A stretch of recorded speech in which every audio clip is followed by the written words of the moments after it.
Slasher films, you know those movies where you get to watch people get sliced and diced, baby. We're gonna look at them right now. Slasher films are known for suspense and graphic violence. They became popular in the 1970s and 1980s, but actually, one of the first was released in 1960. Back when hippies were dipping, Alfred Hitchcock was making a slasher film. During that time, Alfred was known as the master of suspense. So when he hitched his cock to a movie called Psycho, it was bound to be legendary. Technically, Psycho is considered a precursor to the slasher genre, but it does introduce a lot of important elements that would later be found in slasher movies.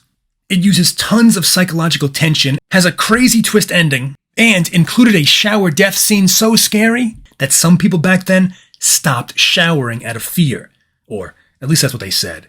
Between you and me, it's probably because they just like being dirty, but whatever. The evil villain in the film, Norman Bates, was actually based on true-life serial killer Ed Gein, who, as far as psychos go, was considered crazy among crazies. He notoriously collected body parts from his victims so that he could rebuild his deceased mother, like some sort of wacky Frankenstein project. Only, it was more like he created a bodysuit of his mother, so that he could essentially dress up like her or become her, like a Halloween Spider-Man costume. You know, totally normal stuff. Also that year, a far less known but also influential film came out called Peeping Tom. This is remembered because parts of the movie are shot from the killer's point of view. Peekaboo, it's me, the killer. And this is a technique that would be used in later films.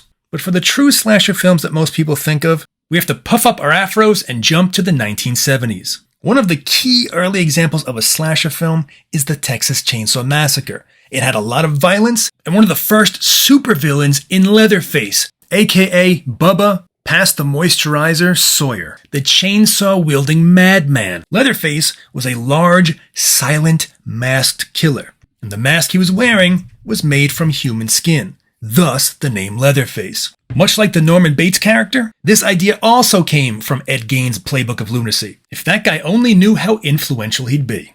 The use of the mask was intended to dehumanize the character so he came across as more terrifying, because you can't even see what he looks like. There is no human face to him, so there's no way to try to connect with him on a human level. Unlike Norman Bates, who maybe you can start to understand, he's a nerdy mama's boy, maybe he has some pent-up anger because nobody took him to prom, Leatherface has none of that. He's just a brutal, inbred cannibal, just like my Uncle Johnny. Now, one of the other keys to the Texas Chainsaw Massacre film is the isolated setting. It takes place at a rural house far from civilization, which would later become another common trope in slasher films, because isolation creates a sense of helplessness and vulnerability, which heightens the suspense. Of course, the only thing scarier than a psycho killer is a psycho killer in a place where no one can save you from a psycho killer. One important technique that this film introduced was the concept of the final girl. This refers to what would later become a common plot in which all the characters are killed except for one super empowered girl who has avoided the killer like a game of tag. Until, of course, the final scene where she battles him with determination and occasionally a bit of sass. That same year, another influential film called Black Christmas was released. This revived the use of the killer's point of view shots. Furthermore, the film left the killer's identity and motives completely unknown, which used ambiguity to fuel the audience's fear.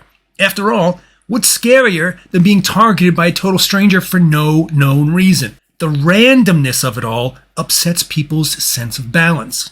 It's kind of like if you had a plate of French fries, but one by one they each went missing, and you had no idea who was eating them. Only, instead of fries being eaten, this is students being slaughtered. But, same premise.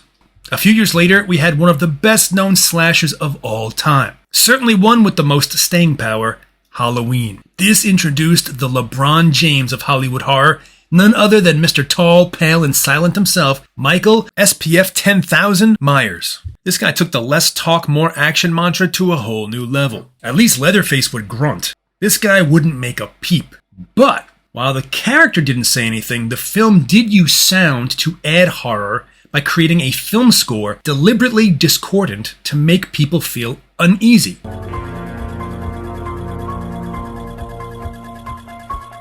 This movie also used the final girl trope, similar to Texas Chainsaw Massacre, but instead of using isolation to create a fearful setting, it instead used comfort and familiarity, because the setting is a suburban town, similar to the towns that many people in the audience lived in. And that boosted the fear factor because it suggests that you're never safe, even if you're in the place you feel the most safe. Another influential film, using many of the same tropes as Halloween, was Friday the 13th.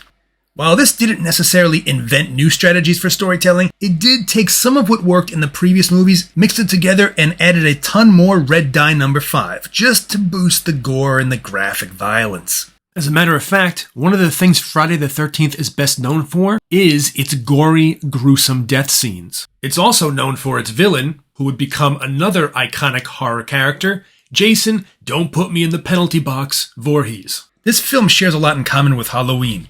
Silent guy in a mask who can pop out of nowhere. You can't escape them. They're in a million different places all at the same time. They do not subscribe to the laws of physics. Michael Myers and Jason Voorhees are like Ken and Ryu from Street Fighter. They essentially mirror each other and have very similar moves. Although, to be fair to the first film, Jason didn't actually wear his iconic mask yet. And he isn't even the primary killer. Spoiler alert, it's his mom. Who's scarier than a righteous mom? No candy before bed. Ugh, alright, fine. Brush your teeth. Oh, yes, alright, fine. I'm gonna chop you up. Okay, Mom. Okay, fine, I got it. Relax. Unlike Halloween, which used the suburbs as its backdrop, Friday the 13th used summer camps in the woods because it allowed, once again, for isolation. It removed parents and put people in a setting with a predator with some eerie beatbox.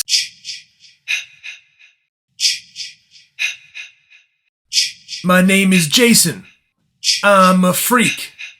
I'd love to chat, but I don't speak. I wear a mask.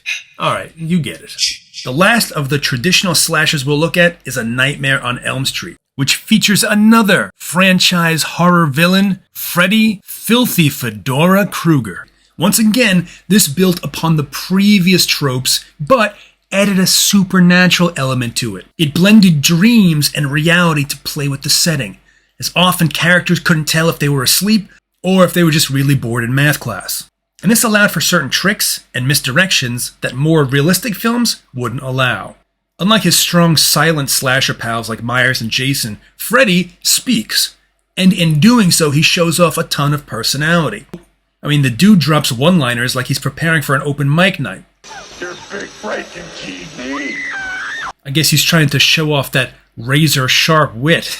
Oh, blech. Even Norman Bates, who also spoke, was more stoic and serious. Freddy was a charismatic villain that seemed to enjoy his debauchery. It's kind of like he does his own color commentary as he's chopping people down. And furthermore, much like Friday the 13th was known for its gory kill scenes, Nightmare on Elm Street was known for its creative kill scenes, since the film's use of the dream world allowed for more imaginative and surreal kill scenes. By the time the 80s were moonwalking to a close, the slasher flick had died down in popularity, often attributed to its predictable storytelling and its over-reliance on the tropes that once made it unique. And even though a lot of these franchises kept cranking out sequels like a broken vending machine dispensing stale chips, people had had enough. The stories had become repetitive. Crazed killer who may or may not wear a mask, sharp object, rinse and repeat. It was like Groundhog Day with increasingly more gore and significantly less Bill Murray. But it was revived again in the mid-90s with the release of a film called Scream. Scream used the traditional slasher elements but simultaneously made fun of them. The characters in the movie openly discussed the rules one must follow to survive in a horror movie. There's a formula to it. A very simple formula. So they were both using the cliches and making fun of them. Scream was a self-aware horror movie that tried to infuse horror with comedy. And this later inspired more spoof slashers like Scary Movie that completely made fun of horror movies without any attempt to make them scary at all. Now, while the slasher genre still exists, horror has expanded into other experimental styles in recent years, including the found footage genre, like Blair Witch Project, or the post-apocalyptic horror, like 28 Days Later, or socially conscious horror, like Get Out. These subgenres illustrate how horror continues to evolve, reflecting modern society and using new storytelling techniques. But there is no doubt that the slasher film contributed to the evolution of the horror genre as a whole. And in doing so, it taught us all the importance of never splitting up, double-checking your locks, and avoiding isolated areas at all costs. At least, if you know what's good for you. Oh, and also, never befriend a lunatic in a mask, but that's a given.